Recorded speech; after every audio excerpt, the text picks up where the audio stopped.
देखो सुनो, कल मैंने आपको पॉलिनेशन बताया था। पॉलिनेशन क्या था? पॉलन ग्रेन का निकलना एंथर से और स्टिग्मा पर गिर जाना, उसी को हम क्या कहते थे? पॉलिनेशन।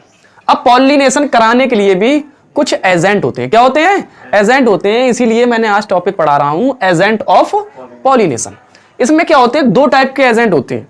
एक होता है अबायोटिक एजेंट और दूसरा कौन सा होता है? बायोटिक। अबायोटिक में क्या होंगे? जो नॉन लिविंग, जैसे विंड नॉन लिविंग है, वाटर नॉन लिविंग है, अबायोटिक में वो आएंगे जो नॉन लिविंग है।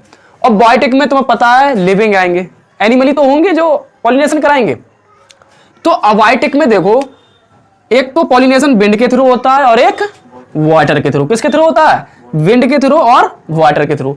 अगर पॉलिनेशन विंड के थ्रू होता है तो हम उसको कहते हैं एनीमोफिली। क्या कहते हैं? एक टर्म से बोला जाता है, साइंटिफिक टर्म है एनीमोफिली। अगर विंड के थ्रू, अगर हवा के थ्रू पॉलिनेशन हो रहा है, जैसे हवा चली, पॉलन ग्रेन निकला एंथर से और स्टिग्मा पे गिर गया जाके हवा के थ्रू, तो उस पॉलिनेशन को हम क्या कहेंगे? एनीमोफिली। फिली का टर्म ज्यादातर हम पॉलिनेशन के लिए लगाते हैं। किसके लिए? पॉलिनेशन के लिए। और अगर वाटर के थ्रू हो रहा है तो वाटर का मतलब तुम्हें सुना ही होगा, हाइड्रो बोला जाता है। हाइड्रो मींस वाटर ही होता है। क्या होता है? फिली का अभी मैंने बताया पॉलिनेशन। अगर पानी के थ्रू, जैसे पानी में कुछ प्लांट रहते हैं, होते नहीं प्लांट, उनमें भी तो पॉलिनेशन होना चाहिए। तो अगर विंड के अगर वाटर के थ्रू पॉलिनेशन हो रहा है तो हम उसे क्या कहेंगे? हाइड्रोफिली। क्या कहेंगे? हाइड्रोफिली। अब दूसरा हम जो एनसीईआरटी में दिया हुआ है वो है बायोटिक। क्या दिया हुआ है? बायोटिक। बायोटिक में कौन होंगे? जितनी भी लिविंग ऑर्गेनिज्म, एनिमल ही तो होंगे। अगर एनिमल के थ्रू हो रहा है तो उसे हम कहेंगे जूफिली। क्या कहेंगे? जूफिली। अब एनिमल भी कई प्रकार के हैं, मगर मोस्टली जिनके बारे में बोला जाता है उसके बारे में हमने लिख दिया। अगर इंसेक्ट के थ्रू, इंसेक्ट तुमने देखा होगा, बटरफ्लाई है, बीज है, फ्लाई है, बीटल्स हैं, इनके थ्रू अगर पॉलिनेशन हो रहा है तो हम क्या कहेंगे?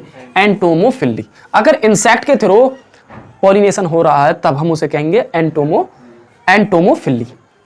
और अगर बर्ड्स के थ्रू, बर्ड्स देखें जैसे कि बर्ड्स, हमिंग बर्ड क्या होती है? सबसे छोटी बर्ड होती है हमिंग बर्ड, या फिर सन बर्ड जो तुम्हारी एनसीईआरटी में दिया हुआ है एग्जाम्पल, उनके मैं बता रहा हूं।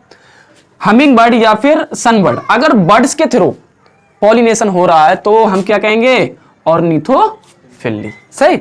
इन दोनों की टर्म बताई नहीं जाती है ना, एनसीईआरटी में दी हुई है। रेप्टाइल्स के थ्रू भी हो जाता है पॉलिनेशन और मैमल्स के थ्रू भी हो जाता है।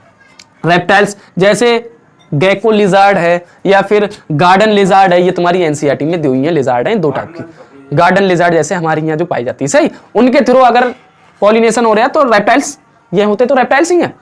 और अगर मैमल्स के हो रहा है, जैसे मैमल्स, जैसे लेमर बंदर की तरह लगता है बिल्कुल।